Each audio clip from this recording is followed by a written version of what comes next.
mas as mulheres com deficiência, elas têm mais dificuldade no acesso.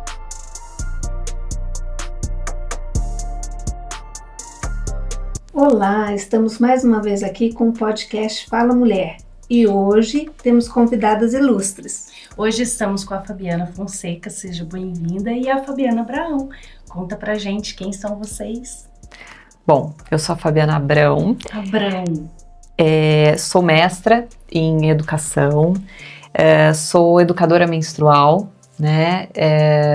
Já venho desenvolvendo alguns projetos aí sobre a dignidade menstrual já há alguns anos e junto com a Fabiana Fonseca também idealizamos dois projetos aqui pelo edital de linguagens artísticas de Pindamonhangaba. Eu sou Fabiana Fonseca, sou mãe, né, mulher, artista, de formação eu sou atriz mesmo, né, fiz artes cênicas, depois fiz produção cultural também, sou arte educadora então desde que me formei também, há uns 20 e poucos anos aí atuando também, acreditando nessa potência entre arte e educação. Fabianas, eu tive a oportunidade de ver o trabalho de vocês, né? E que trabalho sensacional! Na minha ideia, eu nunca me imaginei estar falando sobre a menstruação e tudo mais para um público. Como surgiu essa ideia, o porquê disso? E mais uma vez, assim, quem não viu, que puder ter oportunidade, precisa ver, é um outro olhar que a gente dá. Conta um pouquinho disso. Bom, nós trabalhamos no Senac Pindamonhangaba, né? Em 2021, o Senac, ele criou um projeto, né? Antes de ser aprovada a Lei da Dignidade Íntima do Estado de São Paulo, ele criou um projeto para a distribuição de absorventes nas unidades, né?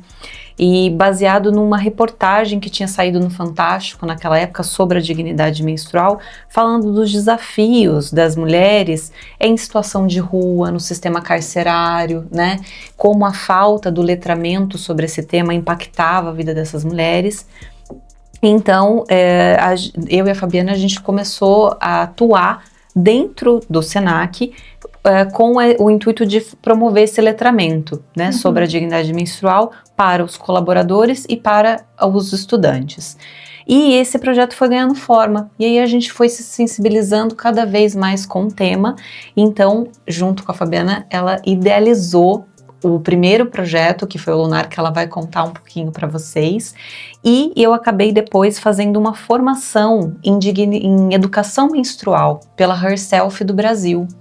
E essa formação, ela também me sensibilizou a trabalhar esse tema dentro do meu projeto de pesquisa do mestrado. Então, a minha pesquisa foi sobre dignidade menstrual na educação básica.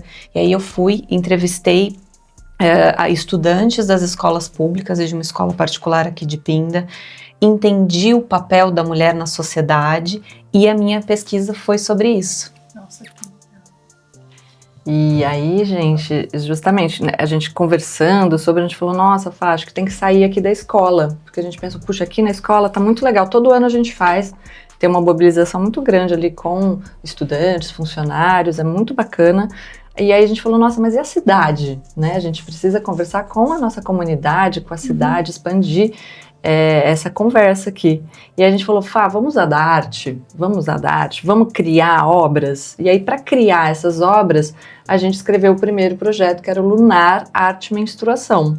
E aí, para isso, a gente convidou outras artistas aqui da cidade, né? Não, somos poucas, a gente precisa de um coletivo. E a gente foi juntando essas mulheres para que a gente juntas pudesse criar obras. E aí fomos criando contação de história, né? A gente criou performance, a gente criou obra de fotografia, a música também, né? As músicas. Então, assim, a gente foi mobilizando uma série de artistas sensibilizando, né, os artistas nessa temática, e essas mulheres foram criando, e aí a gente foi levar ao público. E aí a gente sentiu falta de uma outra camada, que era a menopausa. A gente falou, Fá, vamos criar um outro projeto? Terminamos o Lunar e falamos, olha, vamos agora da menarca à menopausa. Vamos ir por todas as fases. Então esse projeto se expandiu, virou Confluir da Menarca Menopausa. E aí a gente chegou então a esse diálogo com as mulheres também já maduras e entender como que são esses processos da menopausa através da dança circular, que e foi o que eu acho bonito. mais interessante é a maneira com que vocês falam sobre isso, né? Não é uma maneira didática, entendeu? É leve, artística. É uma maneira mais artística e faz com que a gente se sinta livre, vamos dizer assim, livre o suficiente. Mas a vontade para né? estar falando sobre isso. Porque é verdade, são situações diferentes, né? Um é começo, o outro é um fim, Sim. né? E como que a gente leva isso, né? E aí que eu acho que é a potência da arte, né, gente? Porque ela já abre um canal, esse canal, sabe, da sensibilidade, do acolhimento. Então não é uma palestra, não é slide, não é nada pesado, assim, no sentido que é um assunto que pode gerar muitos gatilhos até, porque depende muito da história de cada um, né? Mas se a gente faz isso de uma forma sensível, né, e aí acho que a arte ajudou muito, a gente consegue, e aí as conversas depois, então elas são assim enriquecedoras, elas mudam esse olhar, né, e aí a gente consegue trabalhar com a educação menstrual, porque depois então a gente chega com a informação, a gente abre esse canal, abre o olhar e a escuta, e aí a gente faz um jogo para falar, olha gente, é isso, o ciclo é isso, quais são as dúvidas. Esse primeiro momento é de gerar conexão, né, eu tive o privilégio de participar, eu assisti um no museu do Confluir, que é maravilhoso, gente, vocês deviam ter todo ano, porque é muito legal, e depois no shopping, no evento da Tribuna, e uma coisa que me chamou a atenção é o olhar de vocês para atender as pessoas que não escutam. Né? Eu ia falar isso agora. Nossa, eu achei magnífico, e lá no nosso bate-papo teve, né, essa questão, se a gente que é verbal, já não é tão simples falar sobre, imagina pessoas que são mudas, né, então eu achei isso uma sensibilidade de vocês muito bonita, para trazer essa informação para todas as camadas, né, para todas as pessoas mesmo, acessibilidade bem feita, vamos dizer assim. E a Fabiana, ela tá fazendo uma pós em educação inclusiva. Isso. E ela tem já um trabalho também no Senac, né, com uma turma com estudantes com deficiência, e ela sempre trouxe esse olhar muito de inclusão para dentro do projeto. E além, a gente tem uma das performances é a contação de história em Libras, mas a exposição fotográfica que a gente fez também tinha uma audiodescrição, a gente utilizou desse recurso também. E sempre, quando a gente promove o letramento, a gente também, na roda de conversa, a gente traz esse tema, e as pessoas com deficiência, né? Porque é um marcador social, né? Então, quando você pensa em mulheres, mas as mulheres com deficiência, elas têm mais dificuldade no acesso. Então, quando elas chegam no SUS, por exemplo, e precisam ir um atendimento ginecológico, e aí não tem um intérprete, então tudo isso precisa ser pensado para elas também. E também uma coisa importante, né, que na pesquisa, no nosso trabalho, a gente também conseguiu englobar, foi a questão das pessoas trans, né? Então, quando a gente pensa em distribuição de absorvente, então, nos banheiros femininos, mas e no banheiro masculino para um homem trans, né? Então a gente pôde contar com uma travesti na nossa performance artística que também trouxe esse olhar dela, né, para essa questão. Então foi muito importante também. É um olhar muito sensível de vocês para conseguir abordar o máximo de público possível, né? É muito legal isso. Exatamente. Parabéns, eu acho que essa conversa com todo mundo, né? E assim, aí a importância dos homens estarem na conversa também. Sim. Então, desde ali da pré-adolescência, né, que já começa essas transformações no corpo, que todo mundo possa conversar abertamente, porque se eu começo lá, já falando disso naturalmente, eu vou viver isso de forma mais tranquila, vou chegar na menopausa também de forma mais tranquila, porque acho que é isso, a gente entender que é um processo natural, que cada um vai viver do seu jeito e precisa desse diálogo, dessa abertura, né, para conversar sobre, né? Porque pra gente que é de 1900 existia um tabu, né? E ainda existe, né, se a gente parar pra pensar. Eu, enquanto mãe de menino, eu converso abertamente com eles. Nas performances que eu fui, eu cheguei em casa e conversei, eu falo sobre isso, para que eles tenham empatia com as meninas, né? Porque você convive com o todo, né? Você pode não menstruar, mas você tem que ter empatia com quem está ao seu lado, né? Então é importante isso também, né? Não é uma conversa só para as mulheres, só para as meninas, só para mãe de menina. É para mãe de menino também.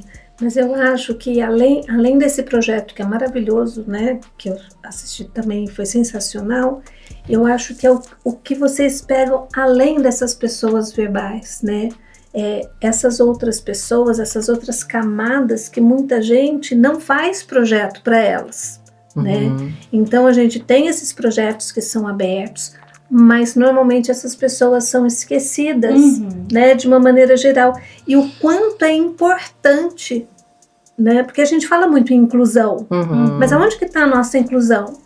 Né? Muito bem, a gente só faz a inclusão ou quando essa inclusão chegou até nós, de alguma ela forma. imposta através de uma lei, né? Por exemplo, ela é uma lei. Mas aí a gente pensou, poxa, vamos trazer a pessoa com deficiência para o projeto? Porque essa questão também não é só fazer para, mas é fazer com, né? Isso. Então, a gente traz, né, uma artista que é surda, né? E conversa, né? E quais são os problemas? Por que é importante a gente falar e como que a gente pode falar? Então, ela está junto com, né, a gente. E aí também um audiodescritor estando junto, a pessoa cega junto, né, a pessoa com deficiência física, a Ivonete, né, também deu muita consultoria pra gente. É pra gente trazer junto, sabe, essas pessoas. Eu acho que isso que foi o mais importante, e cada projeto a gente está ampliando, porque a gente vê que, nossa, temos muito ainda a conversar, tem muito público ainda que não alcança essas informações, então... mas é bom ter vocês como um projeto completo, né? Sim. Mas antes disso, fala para mim, e livro? Vocês teriam dicas de livros pra gente? Muitas, né, Fá? A Biana já trouxe. Eu já fui correndo lá no Senac, porque essa é da editora Senac até mesmo, tá, gente? Mas, assim, porque é um livro foi fundamental pra gente. Chama Os Segredos de Alice, né, no País das Maravilhas, só que ela faz uma aventura dentro do corpo feminino. Gente, é lindo. Sim. E, assim, é uma linguagem muito pra pré-adolescência, assim, pra quem não tá muito acostumado com uma leitura, ele é todo, assim, ó, ilustrado, é lindo. E a Bia Fioretti, que é escritora, a gente teve o prazer de conhecer, levar ela pro Senac, fomos até um seminário também onde ela estava presente.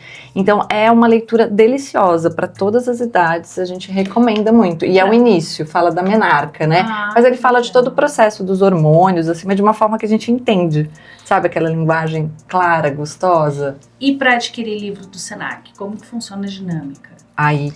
Na editora, se você entrar no site, isso, todos os estudantes têm desconto, né? É um desconto bem legal, mas se você entrar no site da editora, você consegue adquirir o livro. E tá lá na biblioteca também, disponível, que a biblioteca também, a comunidade é aberta ao público. Não necessariamente só para alunos. Não, toda pessoa pode ter o acesso, excelente, tá bom? Então, e é um livro, nossa, maravilhoso, né? Uma leitura deliciosa. E aí já vou deixar uma outra, então a gente tem o início aqui, né, a menarca e também a menopausa, que daí eu acho que é um outro olhar que ressignifica um pouco o que é esse momento, sabe?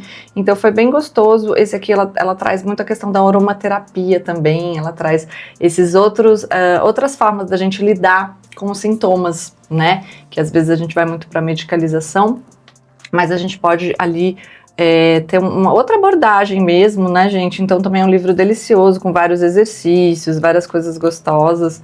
E aí só tem um trechinho que eu falei, não, esse eu queria ler, porque a menopausa é uma celebração. Nós devemos elevar o status das mulheres que estão na pós-menopausa e restabelecer o seu valor. Nós devemos colocá-las de volta no lugar que pertence a elas por direito. Essa valorização, né, das mulheres sábias, que tem muito a ver com as leituras também que vocês trazem aí no Fala Mulher. E então a gente olhar com outro olhar, não é o fim, né? É o início de um outro ciclo. Um outro ciclo muito poderoso. E vocês gostariam de deixar uma mensagem final para as mulheres que nos assistirem? Bom, eu acho que o autoconhecimento é uma chave muito importante, né, para a gente passar por todas as fases da vida, né? E a arte é uma ferramenta muito importante para esse autoconhecimento. Então, pensar em dignidade menstrual significa pensar no nosso íntimo, pensar no nosso corpo, na nossa essência, né? Então, eu acho que as mulheres precisam procurar arte e se conhecer cada vez mais, porque a dignidade menstrual está muito a ver com isso. Esse é o caminho. Esse é o caminho. Nossa, parabéns, meninas. Tô curiosa pra ver. Ó, eu quero já aproveitar e fazer um convite, posso? Vamos Porque lá. assim, essa semana, então dia 28, né, de maio, a gente celebra o Dia da Dignidade Menstrual. Então todo ano a gente não deixa passar essa data, a gente firma isso. Então no dia 30, né, que é um sábado, às 10 da manhã, a gente vai estar lá na Praça da Cascata, fazendo a nossa performance Confluir. E aí é uma performance livre, tem um microfone aberto para fala, que eu acho que é um momento da gente também trazer a pessoa que está passando, a pessoa que está na rua, para provocar um pouquinho essa reflexão sobre esse tema, né? Então, 30, 10 horas, na Praça da Cascata, a gente vai estar lá com o Confluências, uma performance para falar de dignidade menstrual. Pessoal, não deixe de ir porque é sensacional. Vale a pena, depois que vai na feira, passar lá, Dá uma para passadinha poder lá. Refletir refletir um pouco. Esse foi o nosso podcast. Podcast Fala Mulher, sempre trazendo novidades, informações para todas vocês. Não esqueçam do dia 30 de estar lá Sim. no sábado, né? Prestigiando. Nós estaremos, com Nós certeza. estaremos, com certeza. Obrigada, meninas. Até a próxima. Obrigada a Obrigada. vocês.